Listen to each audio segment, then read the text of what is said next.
Hi guys! Je suis hyper contente de vous retrouver aujourd'hui pour la vidéo Book Awards 2022. C'est trop excitant, c'est la première fois que je fais ça sur ma chaîne parce que bon, ça fait bientôt un an, puis je crois que je l'ai écrit en janvier.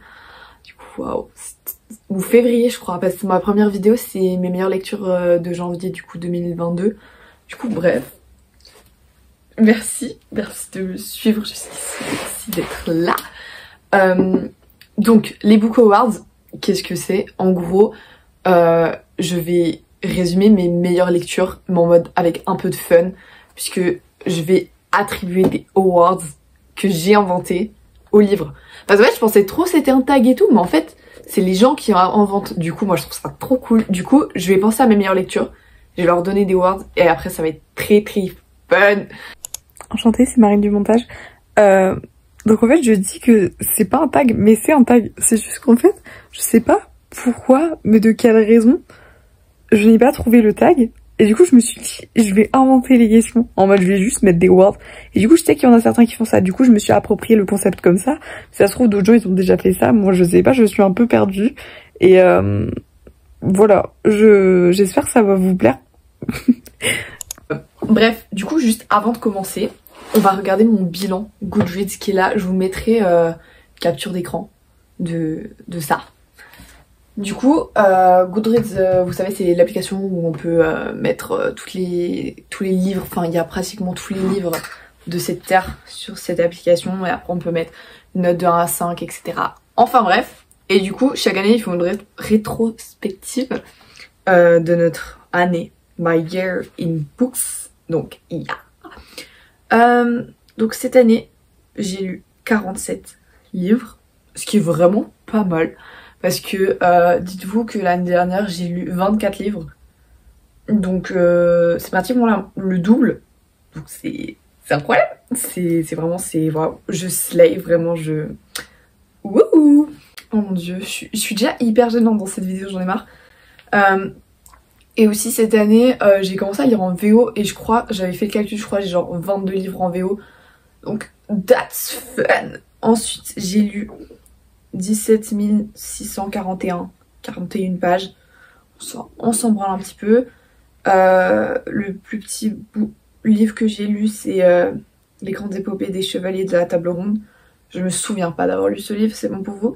Et le plus long, c'est New Moon. Donc je crois que c'est le tome 2 de...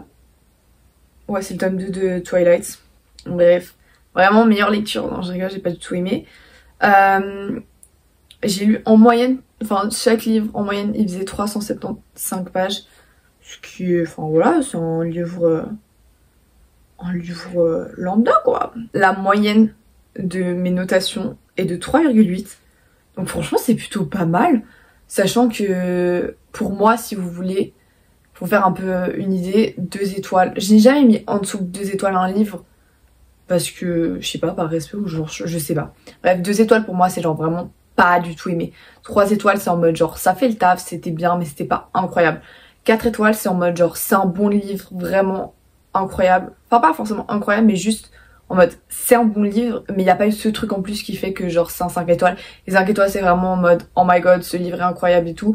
Même si des fois, je vais mettre 5 étoiles sur le moment et après, je vais être plus tard, je vais être en mode, oh. Bref, on s'en fout. Le plus... Et j'ai tellement de la peine à faire des traductions. Le plus highest rated on Goodreads, qui est le jour où le soleil s'est levé, ne s'est plus levé, putain. Il est hyper bien noté, je suis choquée. 4,57. Et après, il y a tous les livres que j'ai lus cette année. Du coup, en vrai, je vais m'aider de ça pour regarder... pour regarder mes meilleurs livres. Donc voilà. Mon goal de cette année, c'était 30 livres, lire 30 livres. Du coup, j'ai réussi. L'année passée, j'avais pas réussi puisque, comme je l'ai dit, j'avais lu 24 livres. Et du coup, pour l'année 2023, j'ai remis 30 parce que je me suis dit, bon, voilà, je sais pas, je me suis dit 30 en plus, genre j'ai des examens cette année et tout. Donc voilà pour ça. Donc... on va commencer par les awards. Du coup, il faut que je pense à des awards dans ma tête parce que j'ai vraiment pas préparé cette vidéo. Mais je vais regarder des livres. En fait, j'ai envie de citer tous les livres que j'ai lus, c'est abusé. Premier award de cette vidéo, je le donne à la meilleure romance, selon moi évidemment. Et pour moi, ce livre est L'As de cœur de Morgane Moncomble. C'était incroyable, je ne l'ai pas en ma possession parce que je l'ai prêté à une amie. Mais ce livre, vraiment, ça fait bientôt 1 an que je l'ai lu et j'y pense encore aujourd'hui. Et c'est rare qu'un livre il me marque à ce point-là, vraiment. En fait, je sais pas si on peut considérer ça comme meilleure romance parce qu'il y a d'autres plot twists dans l'histoire. Mais je sais pas, en fait, j'arrive pas à juger que avec la romance. Bon, en tout cas, le meilleur livre de romance, on va dire, pour moi, c'est ce livre-là. Après, peut-être que c'est pas trop objectif, j'en sais rien. Je ne compte pas être hyper objective dans cette vidéo, donc désolée. Vraiment, Rose et Lévi, incroyable. Donc si vous voulez, on va retrouver Rose. J'ai vraiment très peu de souvenirs de ce livre. Attendez, mais j'ai le résumé là. En gros, on va suivre... c'est bon, je me souviens. On va suivre Rose et Lévi qui sont à un tournoi de poker parce que les deux, ils aiment le poker. Et en gros, si vous voulez, elle est... sa mère, elle est psychanalysique. Elle est psychanalyse. Voilà, sa mère, elle est psychanalyse. Et du coup, elle arrive grave bien à cerner les gens et tout. Et elle compte les cartes. Et c'est ce qui fait qu'elle arrive à tout le temps gagner, en fait. Enfin, tout le temps. Elle arrive souvent à gagner. Et il y a vraiment un truc sur mes lunettes. Lévi va la voir dans le casino et va faire ouais, j'ai besoin de toi et tout. Du coup, ils vont faire une alliance. Et du coup, lui, il va vouloir remporter le tournoi. Et bref, ça parle d'addiction, ça parle de plein de choses. J'ai vraiment pas de mémoire. Non, vraiment, ça parle d'addiction, ça parle de trahison, ça parle de famille, ça parle de... Ça parle de quoi déjà? Putain... Vraiment, j'ai pas de mémoire, j'en ai marre. Bref, ça parle de plein de trucs intéressants. Et vraiment, la tension entre les personnages, c'était incroyable. Lévi, incroyable. Et pour moi, c'est le meilleur livre de Morgane Moncomble. Et je crois qu'il a quand même été pas mal hypé, mais waouh, juste waouh. Ensuite, j'ai quand même envie de décerner la meilleure romance MM, donc entre deux hommes, que j'ai envie de donner à La nuit où les étoiles se sont éteintes et à le deuxième tome, Le jour où le soleil ne s'est plus levé, qui était vraiment incroyable. C'est deux lectures que j'ai lues cette année et pour moi ce sera genre à jamais dans mon cœur. C'était waouh, l'histoire de Finn, l'histoire de Nate. Et vraiment, je trouve que les deux tomes, ils se complètent extrêmement bien. Après, je ne vous conseille pas de lire les deux tomes genre à la suite, parce que c'est exactement la même histoire, mais d'un autre point de vue. Mais justement, c'est tellement intéressant de voir les deux points de vue d'une histoire et je sais pas, je trouve ça tellement intéressant. Ensuite, la meilleure saga de cette année, je le décerne à Shatter Me. Donc, c'est pas une saga qui est sortie cette année évidemment, mais ça a été mes premiers livres en VO et franchement, mais waouh. C'était incroyable. Bon, le premier tome, il est pas incroyable, mais c'est assez introductif, on comprend pas, c'est assez mystérieux et tout, et moi je me suis tout de suite pris au jeu. Et par contre, je sais pas pourquoi, mais on parle grave que de la première trilogie, et surtout du tome 3 qui était genre vraiment waouh.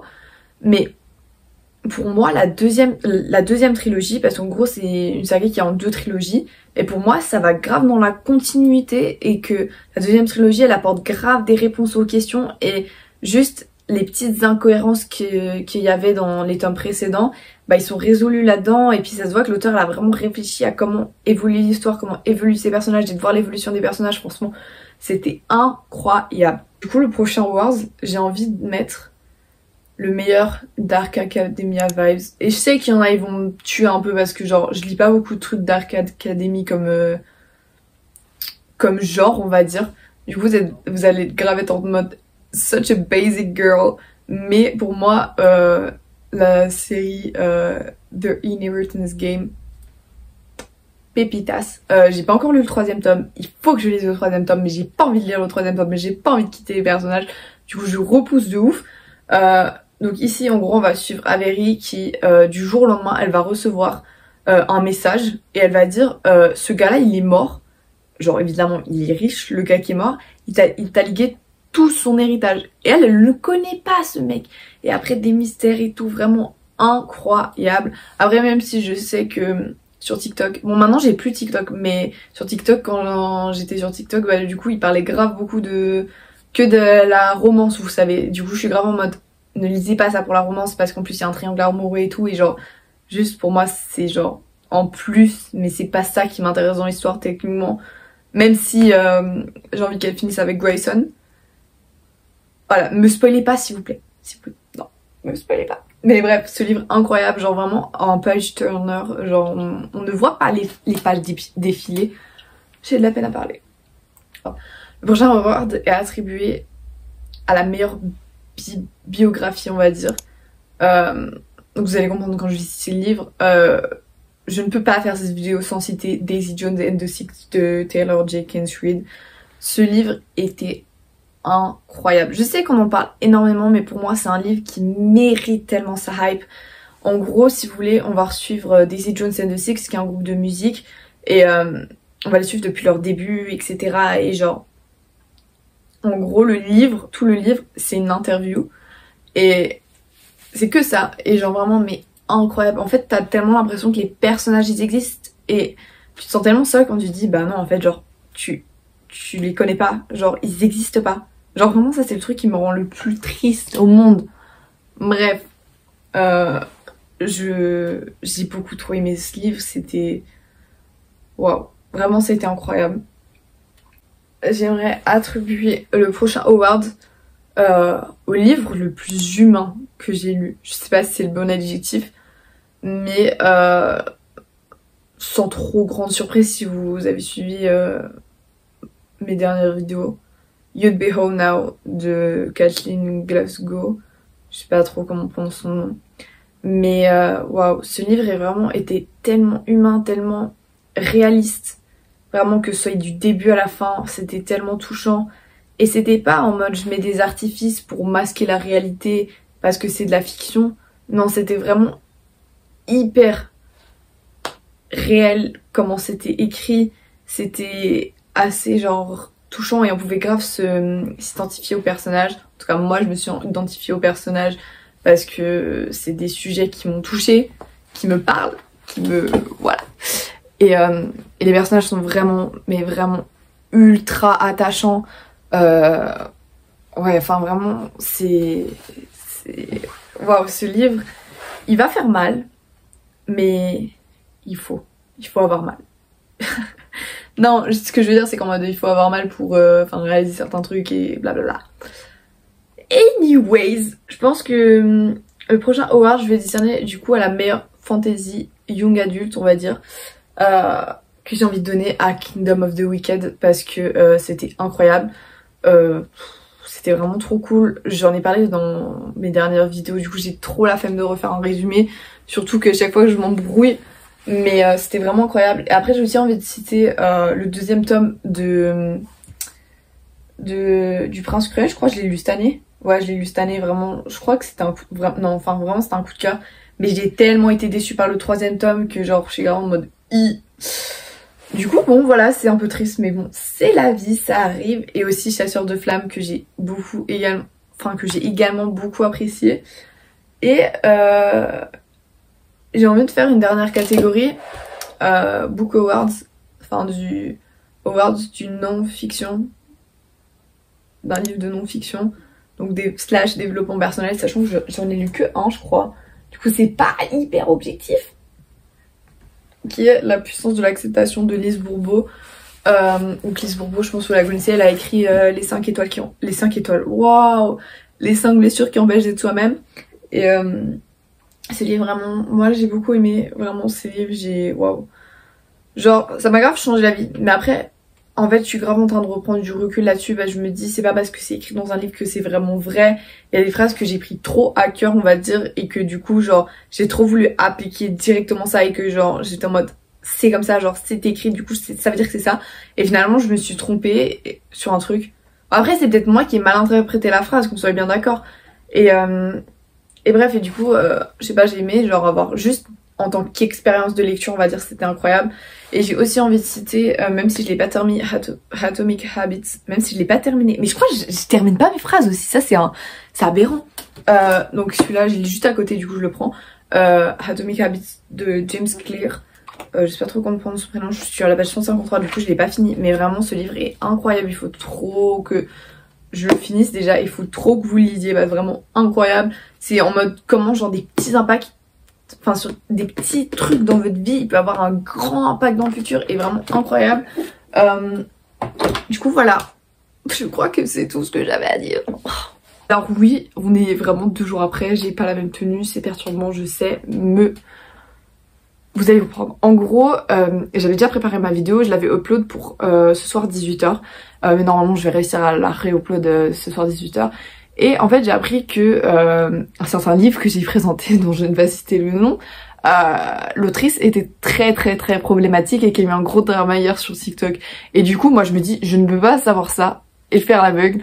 Du coup je l'ai supprimé de ma vidéo et genre vraiment pas, ça m'a vraiment choquée. J'étais en mode bref. Mais c'est pas pour ça que je viens en parler. C'est parce que je me suis rendu compte au montage que j'avais oublié de parler d'un livre. Et puis je me dis, j'ai supprimé un bout de la vidéo, je vais en rajouter un. Bref, du coup, Awards du meilleur roman épistolaire. Ça va pas être trop choquant, mais j'avais... Oh. Il s'agit de The Perks of Being a Wallflower. Donc vraiment ce livre, incroyable. Donc c'est de... Il s'appelle vraiment Stéphane Chbosky. Genre vraiment incroyable ce livre. Déjà c'est du coup c'est un roman épistolaire. Du coup on va suivre Charlie en fait qui va écrire des lettres et on sait pas trop à qui il écrit. Et genre vraiment c'est vraiment tellement touchant. C'est trop doudou comme livre. Ça se lit vite. C'est vraiment c'est tout mignon. Et la fin genre vraiment ça fait une belle leçon de vie. J'aime beaucoup. Voilà, j'ai repensé ce livre pendant cette année. Du coup c'est quand même un livre qui m'a marqué. Du coup j'avais quand même envie d'en parler dans cette vidéo. N'hésitez pas à me dire si vous avez aimé cette vidéo, si c'était un peu trop cafouillis, parce que j'ai l'impression d'avoir dit n'importe quoi. Mais anyways, n'hésitez pas à me dire, vous, c'est quoi vos meilleures lectures de l'année, c'est quoi... Ouais, c'est quoi vos meilleures lectures de l'année, c'est quoi votre goal pour 2023. Et voilà, c'est tout ce que j'avais à dire. Mon ventre réclame famine. Enfin... Bisous.